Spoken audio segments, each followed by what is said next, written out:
আসসালামু আলাইকুম। আজকে বাজার করে নিয়ে আসলাম ফুলকপি। আজকে রান্না আমি করব, ফুলকপি দিয়ে রান্না করব।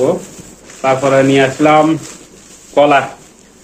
আমাদের বাংলাদেশে এরকম বড় বড় কলা আছে কিনা আমার সন্দেহ আছে। এখানে কিন্তু অনেক বড় বড় কলা পাওয়া যায়। দেখেন, আপনাদেরকে এক পিস দেখালে আপনারা বুঝতে পারবেন কত বড় বড় ওমান শহরের কলা। এই দেখেন কত বড় বড় কলা। এই দেখেন, 5টা কলা আনলাম। 5টা কলার দাম পড়ছে বাংলাদেশি টাকা আপনার 150 টাকা। 5টা কলার দাম।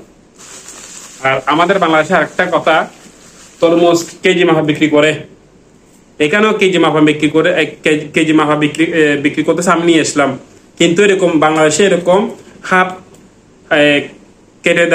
কেটে বাংলাদেশে নিতে চায় না। দেখেন, এখানে দেখেন, এটা এখানে ওমান শহরে তারা কেটে কেটে বিক্রি করে।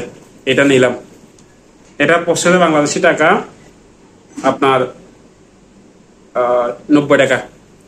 এটার দাম, এই তরমুজ এটার দাম। আজকের আমার বাজার এটা। তো সকালে সুস্থ থাকবেন, ভালো থাকবেন। আসসালামু আলাইকুম।